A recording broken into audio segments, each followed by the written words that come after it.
आशा की जोत में हम अहाँक स्वागत कर रहल छी। तहन अपन भाई के नमस्कार स्वीकार करू। नमस्कार। हमर पूर्ण विश्वास अछि जे अहाँ सब वचनक अध्ययन करबाक लेल तैयार होय। तहन तैयार भऽ जाउ। तैयारी के लेल एकटा मुख्य बात अछि, ओ अछि प्रार्थना। तहन आउ प्रार्थनाक साथ हमरा लोकनि आजुक अध्ययन आरंभ करब। तहन आउ हमरा संगे अहूँ अपन मस्तक के झुकाऊ आ पिता परमेश्वर से आशीष मांगू। हे दयालु कृपालु परमेश्वर, हे महान परमेश्वर, हे सर्वशक्तिमान परमेश्वर प्रभु जी, आजुक दिन प्रभु हमरा सबक ऊपर प्रभु अहाँ विशेष रूपें दया करू। प्रभु हमरा लोकनि बड़ कमजोर छी प्रभु, मुदा हमरा अहाँ अपन मजबूती से प्रभु जी भरपूर कऽ दिअ। एहि छोट प्रार्थना का हम अपन उद्धारकर्ता यीशु क्रिस्त के नाम से मांग रहल छी, आमीन। तहन आउ आजुक अध्ययन हमरा लोकनि आरंभ करब।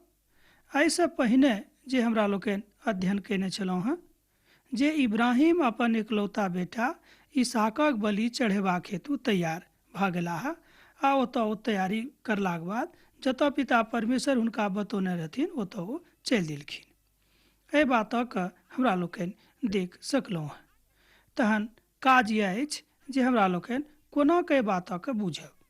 तहन आजुक अध्ययन में हमरा लोकनि सीखब जे साराक मृत्यु कोना के भेलैक आ तकरा बाद में इब्राहिमक जिंदगी हुनक मृत्यु के बाद कतेक दिन आरो रहलैक आ इब्राहिम तकरा बाद एना बुझियो सारा के मृत्यु के बाद कोना के अपना जिंदगी पिता परमेश्वरक संग बितौलखिन। यह हमर आजू के विषय वस्तु अछि। यह हमर आजुक अध्ययनक के मुख्य बिंदु अछि। तहन आउ आगाँ बढ़ी। पिता परमेश्वरक महान प्रेम, हुनक महान दया आ कृपा के कारणे हमरा लोकनि एहि सबटा बातक बुझि सकलहुँ। एहि अध्याय में हमरा लोकनि देखब जे सारा के मृत्यु भऽ गेलनि।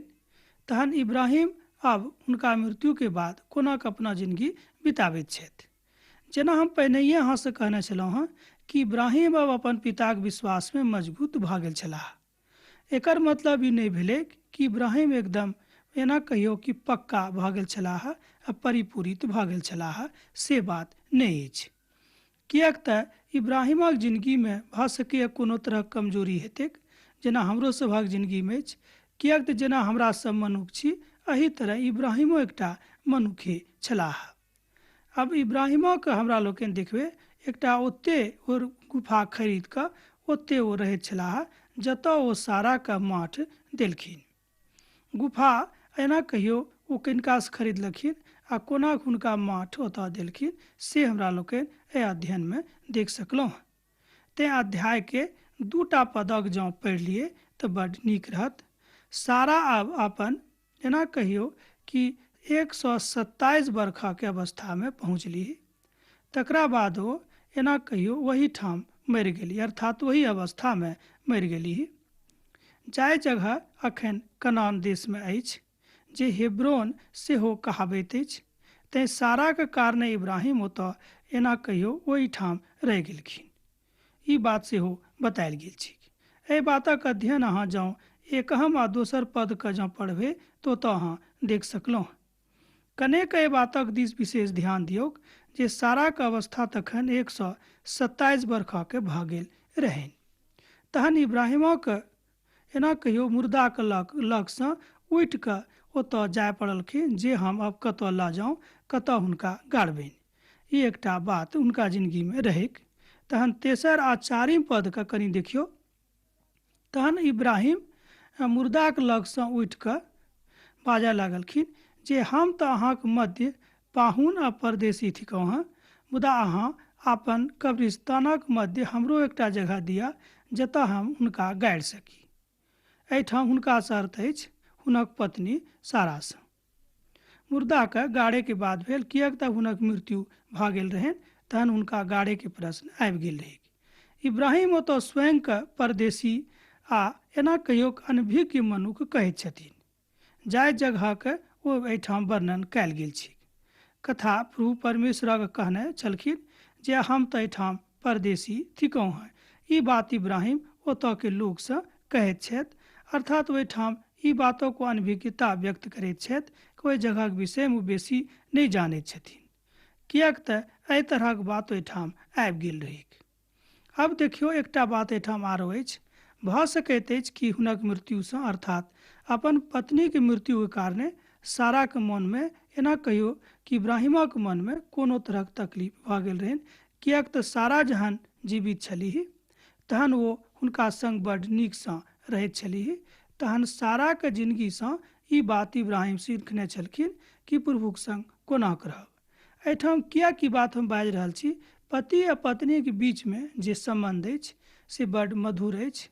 मान लियौ जँ अहाँके पति पत्नीके बीच सम्बन्ध मधुर नहि अछि तऽ कहियो पारिवारिक जिन्दगी अहाँके नीक नहि रहत। एकटा पवित्र पोथीके विद्वान कहैत छथि कि जँ अहाँके जिन्दगी नीक अछि तऽ एकर मतलब इएह भेल कि अहाँके पति पत्नीके बीचमे सम्बन्ध नीक अछि। 23 अध्यायके 5 आ 6 पदमे हमरा लोकनि देख सकलहुँ हैं जे आ हित्ती लोकनि इब्राहिमसँ कहलनि, हे हमर प्रभु हमर सुनू, अहाँ तऽ हमरा मध्यमे प्रधान थिकहुँ हैं। अहाँ हमरा मध्यम जे कबर मांगैत छी से किएक तऽ अहाँ तऽ हमर प्रधान थिकहुँ हैं। एहिठाम हमरा लोकनि देखैत छी जे इब्राहिमके ओतऽ कतेक आदर रहनि, मुदा ओ कहैत छथि कि हम परदेशमे छी, हम एहिठाम पाहुन छी, मुदा ओतऽके लोक हुनका कतेक आदर दैत रहनि। तैँ एहि बातक हमरा लोकनि 23 अध्यायके 5 आ 6 पदमे पढ़ि सकलहुँ हैं। जँ अहाँके लग पवित्र पोथी बाइबिल अछि तऽ उत्पत्तिके पोथी तकर 23 अध्याय आ तकर 5 आ 6 पदक अहाँ देख सकलहुँ हैं। किएक तऽ हमरा लोकनि एखन उत्पत्तिके पोथीके अध्ययन करि रहल छी, तैँ हम सोचै छी जे बेर बेर ई बातक बजनाइ शायद ओतेक नीक नहि होइत, किएक तऽ एक बेर हम बाजि देने रहौँ जे हमरा लोकनि एखन उत्पत्तिके पोथीके अध्ययन करि रहल छी जे पवित्र पोथीके प्रथम पोथी थिक। एहि बातमे एक बेर आरो हम कहने छलहुँ हँ कि पवित्र पोथी बाइबिलमे सबटा मिलाकऽ 66टा पोथी थिक। तैँ हमरा लोकनि अखन पहिल पोथीके अध्ययन करि रहल छी आ तकर 23 अध्यायके अध्ययन हमरा लोकनि आजुक दिन करि रहल छी। किएक एहि बातक हम बाजि देलहुँ हँ, जाहिसँ जँ अहाँके लग पवित्र पोथी बाइबिल अछि तऽ तकरा अहाँ पढ़ि कऽ एहि बातक जानकारी बढ़ा सकलहुँ हँ आ पिता परमेश्वरसँ प्राप्त करि कऽ हुनकासँ आज्ञा माँगि कऽ हुनकासँ प्रार्थना करि कऽ एहि बातोमे अहाँ आरो आगाँ जा सकलहुँ हँ। किएक तऽ प्रभु कहै छथिन कि जे केओ हमरासँ माँगत हम हुनका उदारतासँ देब, हम हुनका दऽ कऽ ओल्हाना नहि देब। एकटा बात हमरा एखन याद पड़ि रहल अछि, पवित्र पोथीके नवा नियममे एकठाम लिखल गेल छै कि जँ अहाँ हमरासँ माँगब तऽ हम अहाँके देब आ एतेक दऽ देब जतेक अहाँ लऽ नहि सकब, आ मुदा देलाक बाद हम कहियो अहाँके ओल्हन नहि देब। मनुष्य जातिके स्वभाव होइत अछि, जँ अहाँके हम किछो दऽ देब तऽ 4 दिनक बाद वा 1 महीनाके बाद अहाँके हम बाजि देब कि अमुक दिन हम अहाँके अमुक चीज देने छलहुँ हँ। मुदा ई मनुखक स्वभाव अछि, मुदा परमेश्वरक स्वभाव ई नहि अछि। परमेश्वर तऽ अहाँके बहुत किछु दऽ देता, मुदा ओ कहियो ओल्हन नहि देता। तहन किएक हमरा लोकनि मनुष्यसँ माँगब, परमेश्वरसँ माँगी तऽ बड्ड नीक होइत। एहिठामक लोक इब्राहिमसँ बड्ड प्रभावित रहथि। हमरा लोकनि 8 आ 9 पदमे एहि बातक देख लेलहुँ हैं। हित्ती लोकनि हुनका प्रति अथाह श्रद्धा राखैत रहथि, एहिमे संदेह नहि थिक। तहन इब्राहिम ठाढ़ भेलाह आर ओतऽ लोकक दंडवत कऽ कऽ कहलखिन, एना कहियो कहऽ लागलखिन कि जँ अहाँ सब चाहैत छी जे हम एहीठाम अपन मुर्दाके गाड़ी तऽ अहाँसँ हमर विनम्र निवेदन अछि कि जे हमरा एकटा अपन जगह दऽ दिअ आ तकर हम दाम अहाँके दऽ देब, तकर हम मोल अहाँके दऽ देब, तहन ओत्ते हम गाड़ब जाहिसँ हम बाजि सकी जे ई हमर भूमि अछि आ हम अपन भूमिमे अपन पत्नीके गाड़ि रहल छी। एहिठाम हमरा लोकनि देखैत छी कि साराके प्रति इब्राहिमके एकटा प्रेम झलकैत अछि, किएक तऽ ई बात बड्ड नीक अछि। लोक बाजि सकैत छथि कि मरलाक बादो अहाँ हमरा दोसरेके भूमिमे गाड़ि देलहुँ हँ, लोक एहि बातक बाजि सकैत रहथि। मुदा इब्राहिमके भविष्यके ज्ञान रहनि, तहन इब्राहिम एहि बातक सोचिकऽ हुनका सबके कहलखिन कि हमरा जँ एतेक इज्जत अहाँ करै छी, जँ अहाँ एतेक हमर सम्मान करैत छी तऽ एहिठाम हमरा लोकनि अहाँ एकटा भूमि दऽ दिअ आ तकर हम मोल अहाँके दऽ देब, तकर हम दाम अहाँके दऽ देब। एहि बातक अहाँ तेसम अध्याय के 7 पद से लऽ कऽ 9 पद में देख सकलहुँ हैं। एहिठाम एकटा बात आरो उभरि कऽ आबैत अछि जे इब्राहिम के अपन प्रभुक ऊपर बड्ड विश्वास रहनि, मुदा ओ नहि चाहैत रहत कि कोनो मनुख के हम कोनो तरह से अपना ऊपर एकटा भार लऽ लियै, जाहिसँ ओ काल्हि हमरा कहत कि हम तऽ अहाँके लेल ई कयने छलहुँ हेँ, वा हम अहाँके लेल ओ कयने छलहुँ। ई बात हुनका नीक नहि लागैत रहनि। ऐसा वो सोचैत रहथिन कि ऐसा हमर परमेश्वर के हिनताय होत, तैँ वो अपन परमेश्वर के हिनताय करनाइ नहीं चाहैत रहथिन। एहिठाम देखियो इब्राहिम का अपन परमेश्वर से कतेक नेह रहनि, मुदा हम अब देख रहल छी इब्राहिमक नेह शनै शनै प्रभुक दिस बढ़ि रहल अछि। एना कहियो कनि कनि करि कऽ इब्राहिम अपन प्रेम में प्रभुक प्रेम में आगाँ बढ़ि रहल छथिन। मुदा हमरा सब एहि बात में सीख सकलहुँ हैं कि एहन दुखक काल में हमरा सब गोटे के धीरज रखबाक चाही, जेना कि इब्राहिम राखलखिन। देखियो हुनक पत्नी के मृत्यु भऽ गेल रहनि, एहिके बादो ओ देखलखिन कि हम अपन प्रभुक बेजती नहीं करबनि, मुदा हमर बेजती भऽ जायत तऽ कोनो बात नहीं। पवित्र पोथी एकटा विद्वान कहैत छथि कि जहन हम प्रभु के एतेक इज्जत देबै तऽ निश्चित रूपेण प्रभु हमरा इज्जत देता। पिता परमेश्वरक पोथी अर्थात पवित्र पोथी बाइबिल में बतायल गेल छै कि जे केओ हमर आदर करत हम हुनक आदर करबनि। एहि पदक हम आरो एक बेर पढ़ि दै छी। लिखल गेल छै कि जे केओ हमर आदर करत हम हुनक आदर करबनि। देखियो पिता परमेश्वर के से जो अहाँ आदर पायब तऽ अहाँके लेल कतेक महान बात अछि। जेना इब्राहिम अपन पितासँ अर्थात परमेश्वरसँ आदर प्राप्त करलखिन, कोना भेलै किएक तो अपन जिंदगीके समर्पण पिता परमेश्वरक हाथमे कऽ देलखिन। एहि तरह समर्पणक बात हमरा लोकनि देख रहल छी जे पिता परमेश्वर हुनकासँ कतेक एना कहियो प्रभावित छलाह। मुदा एना कहियो कि पिता परमेश्वर इब्राहिम के चुनि कऽ अपना लेल ओहिठाम राखने छलखिन, जाहि कारणे ओहिठामक बीच में इब्राहिम एकटा गवाही के रूप में उपस्थित हुएक। मुदा अहाँ जतऽ रहै छी, जौन गाम में रहै छी, जौन शहर में बा नगर में रहै छी, ओतौ अहाँ एकटा गवाहीक मनुख बनि सकलहुँ हैं।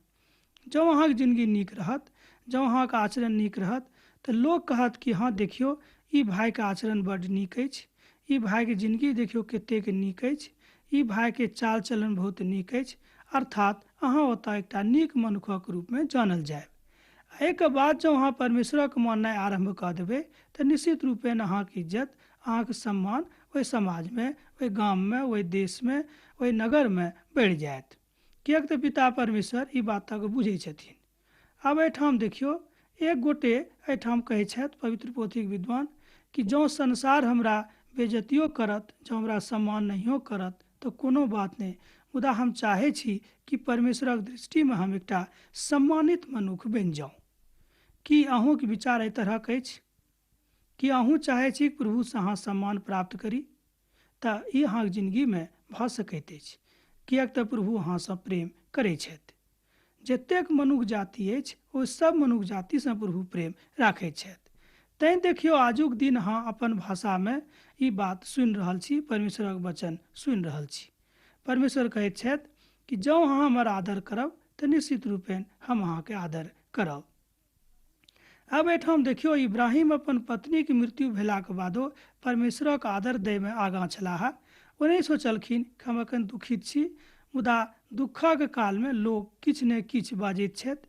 एना कहियो कहियो कहियो लोग अनर्गलो बात सेहो करैत छथि, मुदा इब्राहिम का ओत्तो एना कहियो दुखो काल में ओहिठाम वो बहुत संयमित मनुखक रूप में उपस्थित भऽ रहल छथि।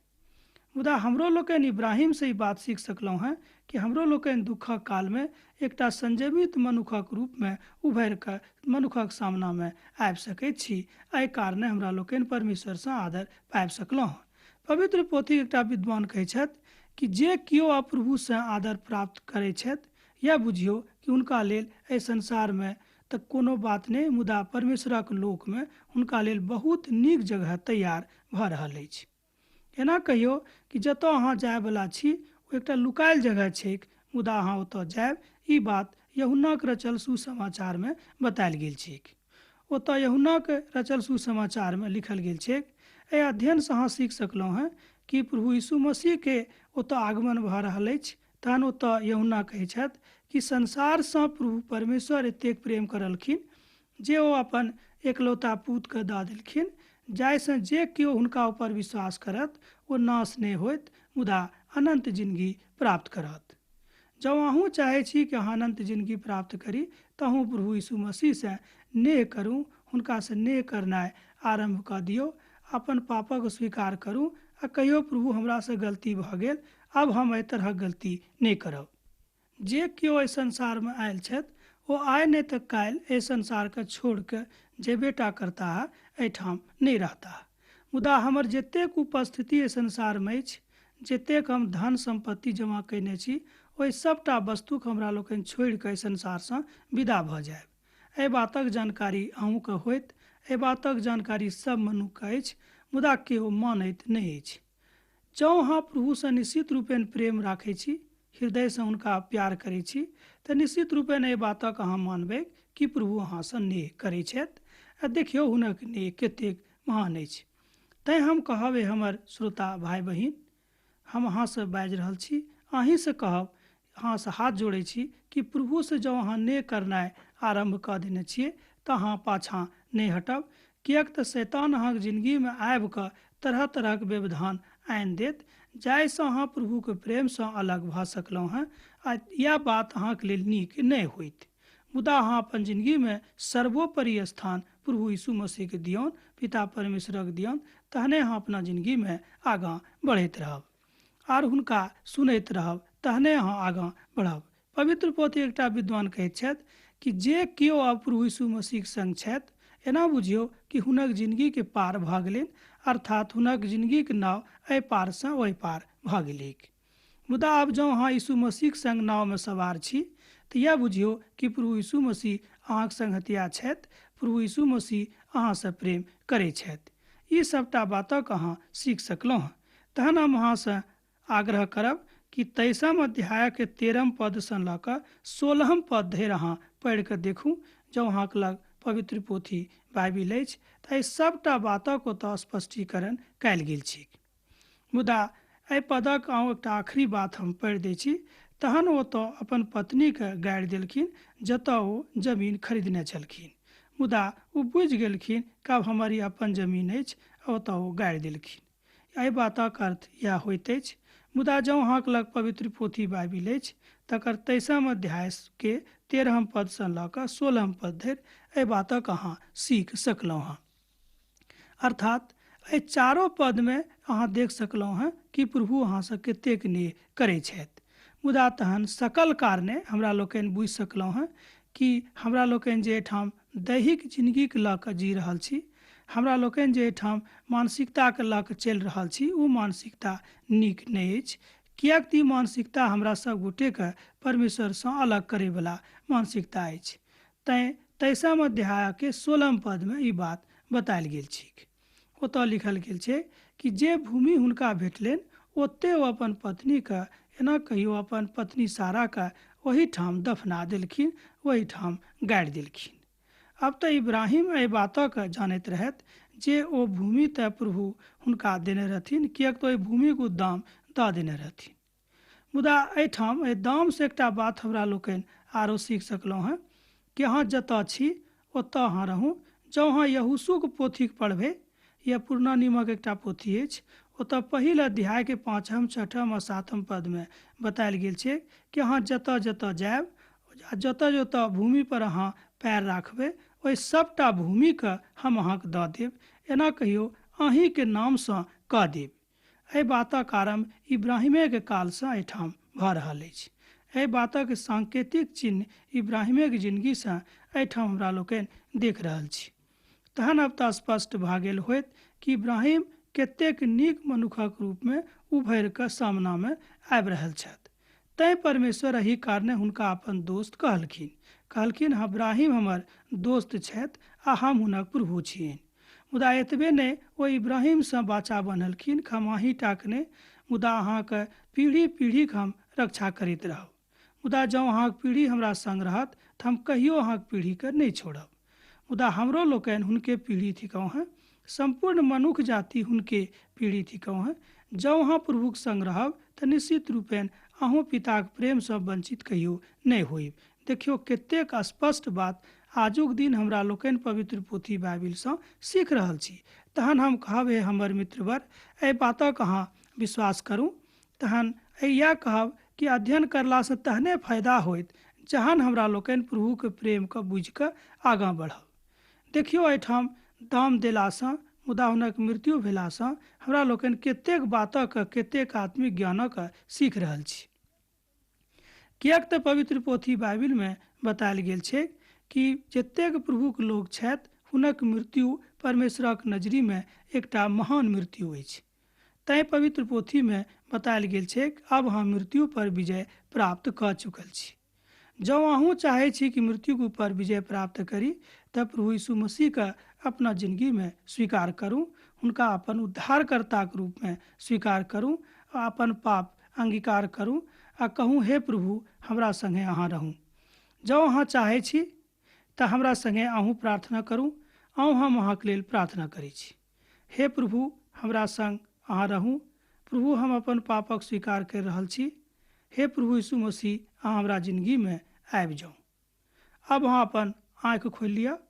हम कहब जे देखियौ, एतबे कहलासँ अब अहाँ प्रभु यीशु मसीहके बेटा वा बेटी बनि गेलहुँ हैं। एहिमे कनिको संदेह नहीं थिक। तहन अध्यायक एकटा पद हम पढ़ि रहल छी, 23 अध्यायके 19 पद। तकरा बाद इब्राहिम अपन पत्नी साराके वही ठाम कहियो दफना देलखिन, वही गुफामे दफना देलखिन जे ओतऽ खरीदने रहथिन। आर ओ एना कहियो वही भूमिसँ अलग भऽ गेलखिन, अर्थात ओ सोचलखिन कि अब एहिठामसँ हम चलि जायब। जेना हमरा लोकनि पहिनहिए कहने छलहुँ हैं कि इब्राहिम एक ठाम स्थिर रहैवला मनुख नहीं छलाह, ओ एम्हरसँ ओम्हर करैत रहथि। ई इब्राहिमके स्वभावमे रहनि। किएक तऽ पिता परमेश्वर हुनका जतऽ जतऽ जायके जयबाके आज्ञा दैत रहथिन ओतऽ ओतऽ ओ जाइत रहथिन। मुदा एहि तरह हमरा लोकनि सीख सकलहुँ हैं कि जँ आफतो कालमे हमरा लोकनि प्रभुक संग रहब तऽ प्रभुके प्रेमसँ कहियो वंचित नहि होइब। अर्थात एहि कारणे इब्राहिम प्रभुक दृष्टिमे धर्मी मनुख छलाह, तैँ पिता परमेश्वर हुनका संग साथ सदिखन रहैत रहथिन। प्रभुक दृष्टिमे हुनक महानता बड्ड भऽ गेल रहनि। अब हमरा लोकनि एहि बातक आजुक दिन सीख रहल छी। अब तऽ हम सोचै छी जे आजुक अध्ययन एहिठाम खत्म करब, एहिठाम समाप्त करब, किया तऽ अहाँसँ विदा होइके काल भऽ रहल अछि। एहिके बादो जँ अहाँके मोनमे कोनो तरहक प्रश्न अछि वा कोनो तरहक सवाल अछि तऽ हमरा एहिठाम पाती लिखब, हम अहाँके उत्तर देब। मुदा अहाँके लेल प्रार्थना सेहो करैत रहब। बिसरायब नहि, जरूर पाती लिखब जे आजुक कार्यक्रम अहाँके केहन लागल। तहन हम यह कहब कि पिता परमेश्वरक प्रेम, प्रभु यीशु मसीहक दया आ करुणा अहाँके जिंदगीमे सदिखन बनल रहैक। आमीन।